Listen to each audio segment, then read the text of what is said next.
और कहते हैं कि इस कथा को और दूसरों के लिए भी सुनाओ। ये 11 की कथा है, इसे ध्यान से सुनना कि एकादशी और द्वादशी ये दोनों बहन बहन थी।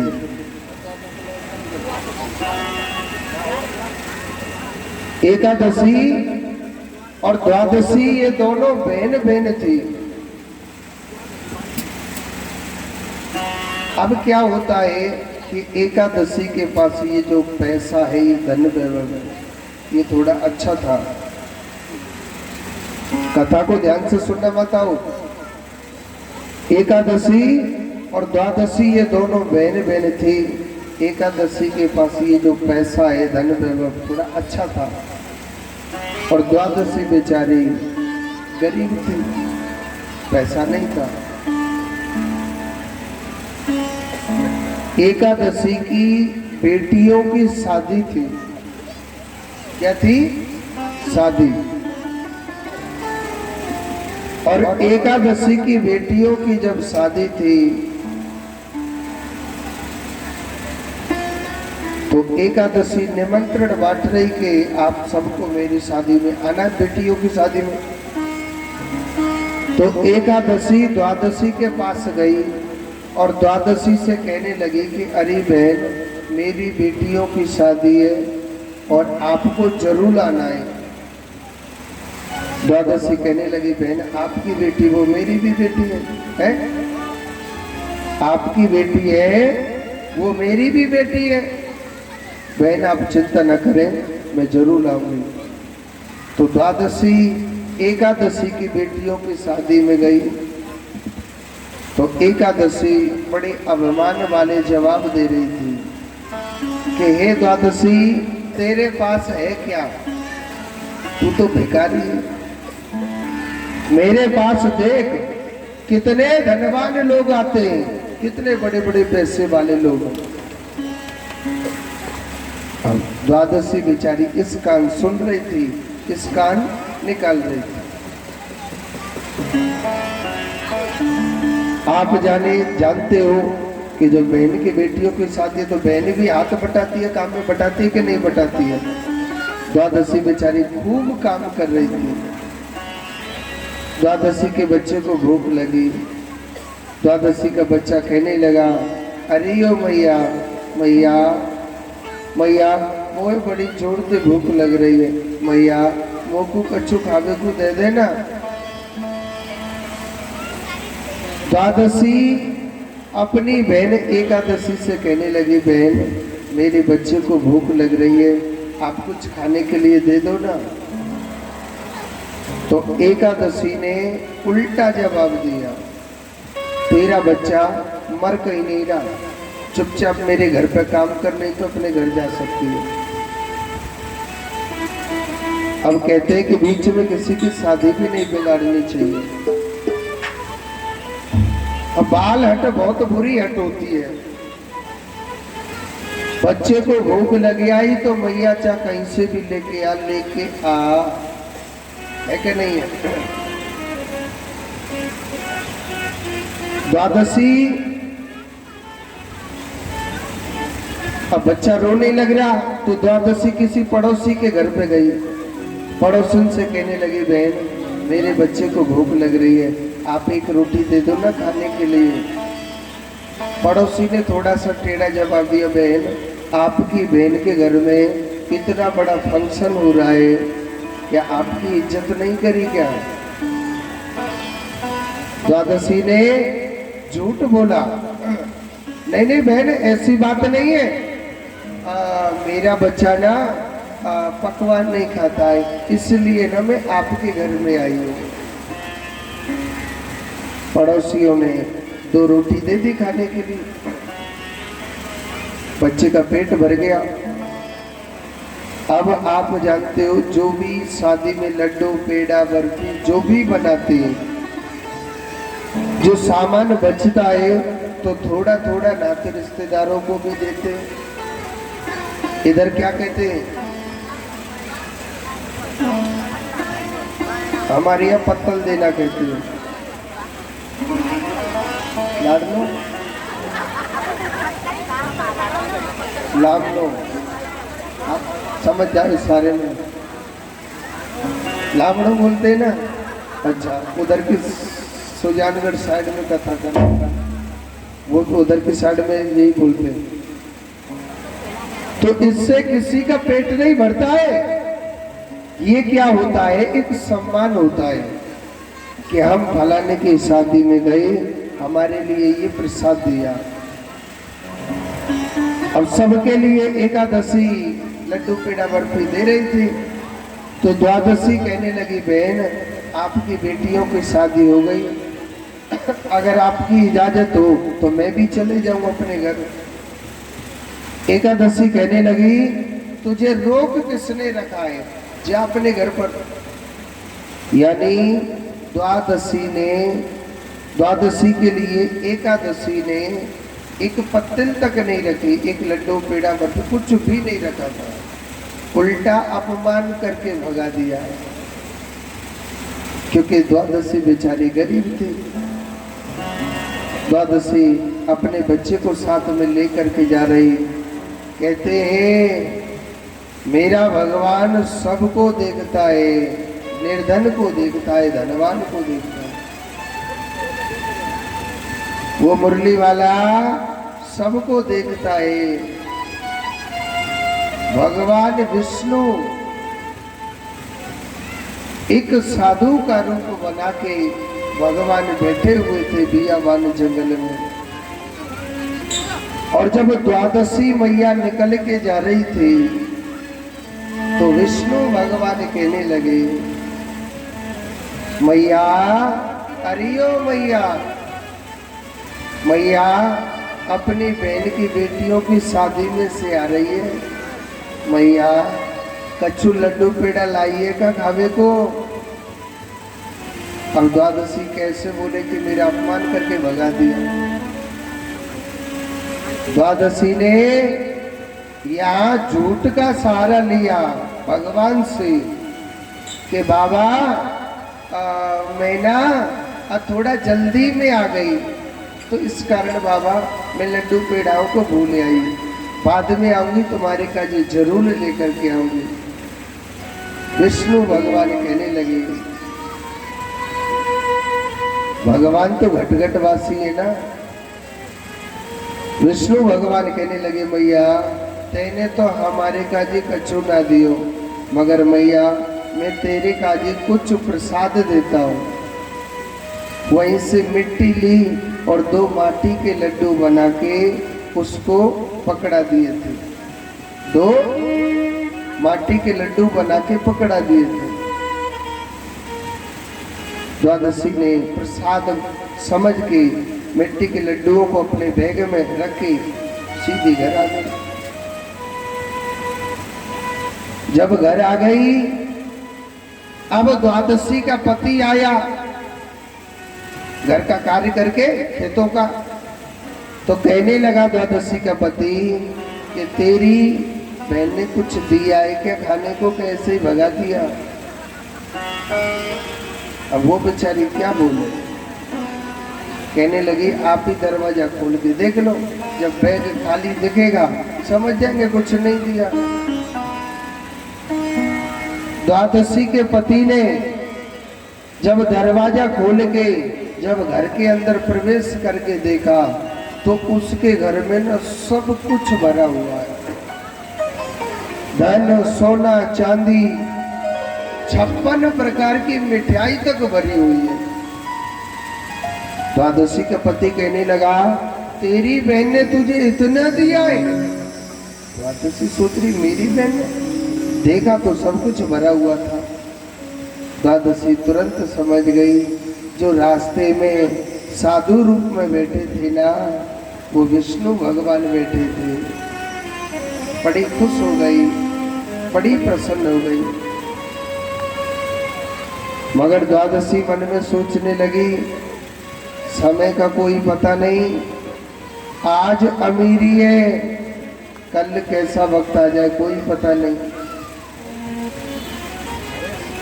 तो द्वादशी ने क्या किया, द्वादशी ने क्या किया था, अपनी बेटियों की शादी तय कर दी। मैं भी कर दूं, कल का क्या पता कल कैसा आई। सबके लिए निमंत्रण दे के आई। द्वादशी भी एकादशी के घर पे गई। एकादशी कह रहे ठीक है कार्ड को डाल जाओ, जाओ यहाँ से, क्योंकि अभिमान था इसका उसे। द्वादशी की बेटियों की जब शादी हो रही थी सब लोग गए, मगर एकादशी नहीं गई थी। एकादशी नहीं गई। एकादशी ने अपने बच्चों को भेजा था कि बेटा आप जाओ और आप जाकर के अपनी मौसी के यहाँ पर खूब भोजन खाना और खूब फैलाना, ताकि उसके घर में खत्म हो जाए। एकादशी ने अपने बच्चों को सिखा के भेजा था। द्वादशी ने क्या किया, सोने की थाली में, सोने के कटोरा में, सोने के लोटा में भोजन परोसा था। उन बच्चों ने खूब भोजन किया और खूब फैलाया। जितना खाया और फैलाया था, मेरे कन्हैया ने उसके घर में 4 गुना बढ़ा दिया। ये मत सोचना निर्धनों की शादी में भगवान कभी नहीं आते, अवश्य आते। जो दूसरे की शादी को बिगाड़ता है, ये प्रत्यक्ष के लिए प्रमाण की जरूरत नहीं है, आप रिसर्च कर लेना, भगवान तुम्हारी शादी को जरूर बिगाड़ेगा। उन बच्चों ने खूब खाया, खूब फैलाया, और द्वादशी ने पता क्या करो, उन्हीं बर्तनों को भर भर के दे दिया कि बेटा आप अपने घर ले जाओ। अब एकादशी देख रही है कि मेरे बच्चे, सोने की थाली है, सोने का लोटा है, सोने का कटोरा है, इतना धन वैभव कहां से आ गया। और सुनो, एकादशी पर रहा नहीं गया, तुरंत दौड़ी दौड़ी गई द्वादशी के पास और द्वादशी से कहने लगी कि अरे बहन, तेरे पास इतना धन वैभव कहां से आ गया, ये मैं क्या देख रही हूं। सुनो, द्वादशी झूठ नहीं बोलती थी। द्वादशी कहने लगी बहन, जब मैं तेरी शादी में से आ रही, जब मैं तेरी शादी में से आ रही थी तो रास्ते में ना एक संत मिला था, और सुनो, वो संत नहीं, वो स्वयं भगवान मिले। आज जो मेरे घर में जो भी कुछ है ना, ये सब उस संत की ही कृपा है। एकादशी कहने लगी बहन, मुझे बताना है वो संत कहाँ मिला था। बता दिया, फलाने रास्ते पर। एकादशी तुरंत चल दी उसी रास्ते पर। वही विष्णु भगवान एक साधु का रूप बना के बैठे हुए, और विष्णु भगवान ने एक ही बात बोली, हरिओ मैया, हरिओ एकादशी मैया, अपनी बहन की बेटियों की शादी में से आ रही है मैया। मैया, कछु न कछु लड्डू पेड़ा लाई होगी खावे को। एकादशी ने पता क्या जवाब दिया, अरे बाबा वो तो भूखी है, उसके पास क्या है। अरे बाबा वो तो भिखारी ने। और सुन बाबा, तू मेरे काजिद है, मैं तुझे खूब खुश करूंगी। विष्णु भगवान को बड़ी हंसी आई। कहने लगा मैया मैं क्या कहूं, बन के बाबा तेने मेरी बहन को जो माटी के लड्डू नहीं दिए थे क्या, मेरे काजिद है। और सुनो, वाकू दिए 2 लड्डू, मोको कितने दे, 4। अब बाबा जल्दी दे। विष्णु भगवान सोचने लगे मैया आपको बड़ी जल्दी है। विष्णु भगवान ने क्या किया, माटी के लड्डू 4 बना के उसको भी दे दिए। और सुनो, एकादशी में पता क्या करो, अपने घर के चारों कोने में रख दिए, ताकि मेरा पूरा मकान फूल भर जाए। बाहर से किवाड़ लगा दी। पति आया एकादशी का, तो एकादशी कहने लगी, अरे ओ स्वामी, आप दरवाजा खोल के देखो, पूरा मकान फुल भरा हुआ है। और खोल करके देखा था, खोल करके देखा था, वास्तव में वह मकान पूरा भरा हुआ था, मगर कायते मिट्टी से भरा हुआ है, कायते माटी से। वो पूरा मकान भरा हुआ था, किससे भरा हुआ था? माटी से। वो एक परात मिट्टी निकाले तो घर में उसके में 2 परात बढ़ जाती है ऑटोमेटिक। 2 परात मिट्टी निकाले तो 4 परात बढ़ जाती है। उसके सुबह से दोपहर हो गई, दोपहर से शाम हो गई, मिट्टी निकालते निकालते उसके घर में से मिट्टी निकल ही नहीं रही थी।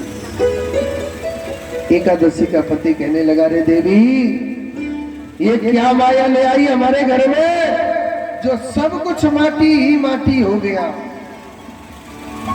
तुरंत एकादशी कहने लगी, मुझे एक रास्ते में संत मिले थे, उनके पास गई वही एकादशी और भगवान के चरणों में लेट गई। कहने लगी, बाबा तूने हमारे घर में ऐसा क्या दिया जो माटी ही माटी हो गया। विष्णु भगवान को बड़ी जोर से हंसी आई और विष्णु भगवान कहने लगे कि हे एकादशी, तेरे पास क्या नहीं था?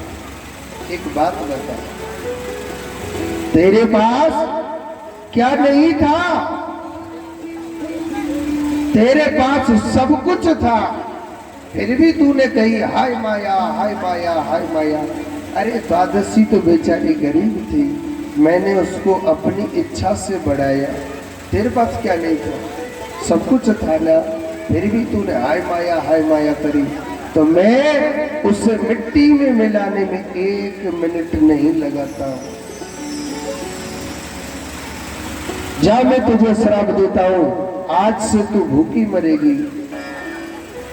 एकादशी ने भगवान से बार बार प्रार्थना करी, स्तुति करी। तो विष्णु भगवान कहने लगे कि हे एकादशी, तूने मेरी स्तुति करी है, मैंने जो तेरे लिए श्राप दे दिया वो तो सत्य रहेगा, भूखी तो तू मरेगी, मगर मैं तेरे लिए अर्ध भोजन देता हूं। क्या देता हूं? अर्ध भोजन। अर्ध भोजन पता है किससे कहते हैं? सागार को, फलार होता है ना, फल खाते हैं एकादशी के दिन, इसको अर्ध भोजन कहते हैं, अन्न को पूरा भोजन कहते हैं। मगर हे एकादशी, जो मनुष्य कलयुग में तेरे नाम का व्रत रहेगा, पूजा पाठ करेगा, वो विष्णु भगवान के धाम को जाता है, वैकुंठ लोक धाम को जाता है। कलयुग में तेरी बड़ी पूजा होगी। इस कथा का अर्थ क्या है पता है? इस कथा का निचोड़ है, हमारे लिए जैसा खाने के लिए भोजन मिल रहा है, संतुष्ट रहो। और फिर भी करता है, हे भगवान, फलाने का इतना सुंदर बंगला बन गया, मेरा भी बन जाए कन्हैया। मेरे घर में छत डली हुई है, फिर भी मैं कहूँ हे भगवान, फलाने की 4 मंजिल की कोठी बन गई, मेरी भी और बन जाए। फलाने पे गाड़ी आ गई, मेरी भी आ जाए। जो हाय माया करता है, नीरो कन्हैया मिट्टी में मिलाने में 1 मिनट नहीं लगाता। अगर कथा अच्छी लगी हो तो स्वीकार करना और जोर से बोलो राधे राधे। ऐसे ना जी, और जोर से बोलो। हमारी कथा इधर, हमारी कथा सुदामा चरित्र पर चल रही। सुदामा जी महाराज, हम लोग कहते हैं गरीबी गरीबी गरीबी गरीबी। एक बात बोलो, भगवान ने किसी को भूखा नहीं सुलाया, मगर सुदामा जी महाराज में वास्तव में गरीबी थी। सुदामा जी महाराज पर वास्तव में गरीबी थी। कई कई दिन इनको भूखे रहते निकल जाते थे, कई कई दिन बीत जाते थे। इतनी घोर गरीबी में भगवान परीक्षा लेने गए। क्या भगवान भिक्षुक बन करके गए। भगवान जोर जोर से चिल्ला रहे, हरिओ मैया, हरिओ मैया, मैया भिक्षाम देहि। सुशीला रोने लग रही थी, सुशीला रोने लग रही थी। घर में एक अन्न का दाना तक नहीं, मैं भगवान को क्या दूं भिक्षा में। मगर मेरो कन्हैया तो बड़ो जिद्दी लोना, भगवान घर के भीतर ही चले गए। मैया इधर की साइड में चढ़ाए जो भी चढ़ाना चाहते। भगवान कहने लगे, मैया, अरे मैया, मैं आपसे कितनी देर से पीछे पड़ रहा हूं। मैया भिक्षाम देहि, मैया भिक्षाम देहि। मैया आप मेरे लिए भिक्षा दो ना।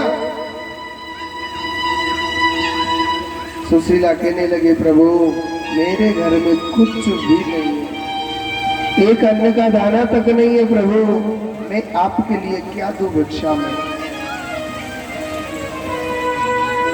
प्रभु मेरे घर में एक अन्न का दाना तक नहीं प्रभु, मैं आपके लिए क्या दूं भिक्षा में। मेरे घर पर प्रभु कुछ भी नहीं है। भगवान कहने लगे, मैया तेरे पास कुछ भी तो होगा, कुछ भी तो होगा तेरे पास। सुशीला कहने लगे, प्रभु मेरे पास है, उससे कोई लेना पसंद ही नहीं करता है। भगवान कहने लगे, क्या है ऐसा। और भगवान कहने लगे, जिसे दुनिया में कोई नहीं लेता है ना, उससे मेरा गोपाल लेता है, मेरा कृष्ण लेता है। सुशीला कहने लगी कि महाराज मेरे पास सिर्फ गरीबी है, मेरे पास दरिद्रता है, कुछ नहीं है प्रभु। और सुनो, भगवान ने गरीबी को तो तभी ले लिया था, मगर भगवान कहने लगे, आप काहे बात के गरीब हैं। आप अपने पति को द्वारकाधीश भगवान के पास क्यों नहीं भेज देते, वो बहुत बड़ा पैसे वाला है, आपकी सारी गरीबी को दूर कर देगा। इशारा मार के भगवान चले गए। सुदामा जी जब घर आए तो पत्नी सुशीला बोले, बिल्ली के बच्चन ने मत खिलाओ, कथा चल रही है आपके नाम की। सुशीला कहने लगी, स्वामी आपके बचपन के यार मित्र जो भगवान द्वारकाधीश है, आप उनके पास क्यों नहीं चले जाते। सुदामा जी न चाहते हुए मित्र कन्हैया से मिलने के लिए तैयार हो गए। और सुनो, एक बार जोर से बोलो पहले, राधे राधे। राधे राधे। देखो बातें मत करो भैया, कथा को सुनो ध्यान से। मित्र कृष्ण से मिलने के लिए तैयार हो गया, मगर कहते हैं कि कुछ द्वार ऐसे होते हैं जहां कभी खाली हाथ नहीं जाना चाहिए। बताओ कौन कौन से द्वार। सत्संग का द्वार, भगवान का द्वार, गुरु का द्वार, मित्र का द्वार, और बताओ डॉक्टर का भी द्वार। हाँ, डॉक्टर साहब के पास पैसा लेके नहीं जाना पड़ता है। हाँ, कुछ द्वार ऐसे होते हैं जहाँ खाली हाथ नहीं जाना चाहिए। अब सुदामा कहने लगा अपनी पत्नी सुशीला से कि हे सुशीला, देख कृष्ण मेरा यार है, जाऊंगा खाली हाथ नहीं जा सकता। कृष्ण भगवान भी है, मैं उसके हाथ खाली हाथ, उसके घर खाली हाथ नहीं जा सकता। कृष्ण मेरा यार है, वो भगवान है। कृष्ण मेरा माँ बाप भी है, कृष्ण मेरा गुरु भी है, और कृष्ण डॉक्टर भी है। तो सुदामा जी के लिए सुशीला थोड़े से चावल मांग के लाई और चावल की पोटली को लेकर के सुदामा जी सीधे चल दिए, क्योंकि सुदामा जी बहुत देर से बाट देख रहे हैं, थोड़े जल्दी बन गई और चंदू जी की जगह से घूमते हुए आ रहे हैं।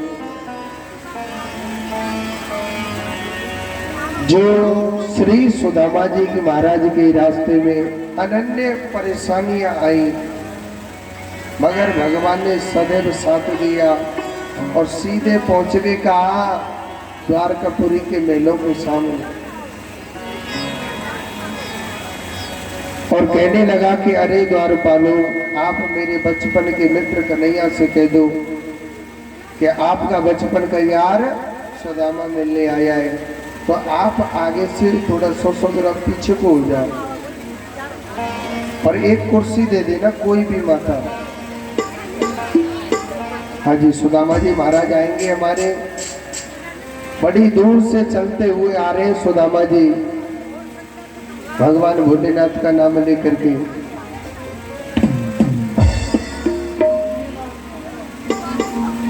और देखो देखो ये गरीबी,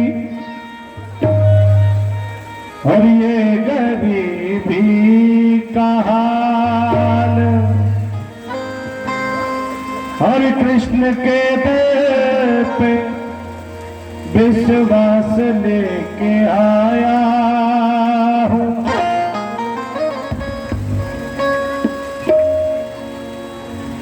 और मेरे एक मिनट, बीच में से थोड़ी थोड़ी जगह दे दो।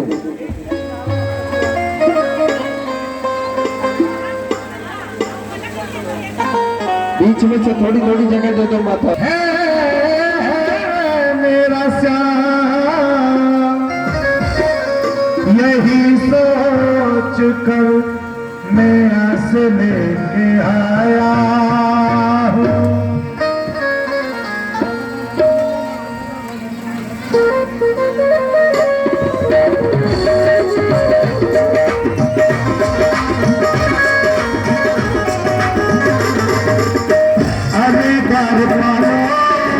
कन्हैया से कह दो, अरे दार पालो, कन्हैया से कह दो कि मिलने सुदामा करीब आ गया है, करीब आ गया है।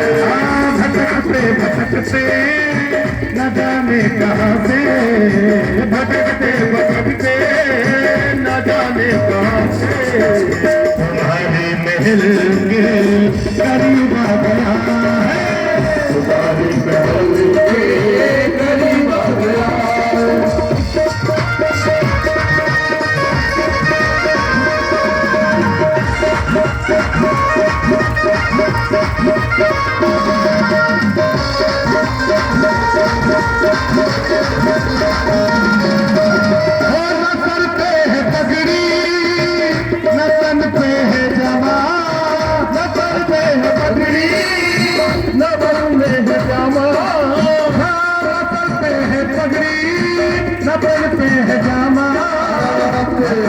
कन्हैया को नाम है सुदामा, हो कन्हैया को नाम है सुदामा। नसन पे है पगड़ी, नसन पे है जामा, बता दो कन्हैया को नाम है सुदामा। नसन पे है पगड़ी, नसन पे है जामा, बता दो कन्हैया को नाम है सुदामा। बता दो कन्हैया को नाम है सुदामा।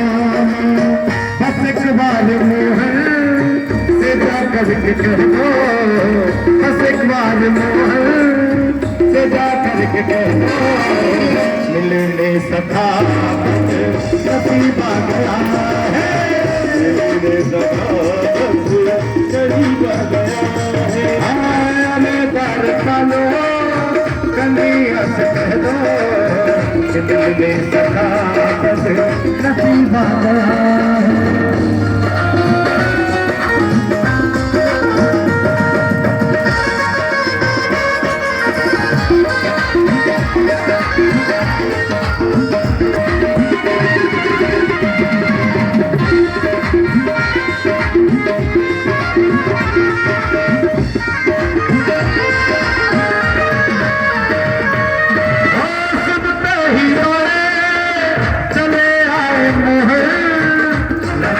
गले से सुदामा को मोहन लगाया गले से सुदामा को लगाया गले से सुदामा को मोहन सुनते ही दौड़े चले आए मोहन लगाया गले से सुदामा को मोहन सुनते ही दौड़े चले आए मोहन लगाया गले से सुदामा को मोहन लगाया गले से सुदामा को मोहन हुआ रुक्मणी को बहुत ही अचंभा हुआ रुक्मणी को बहुत ही अचंभा ये मेहमान कैसा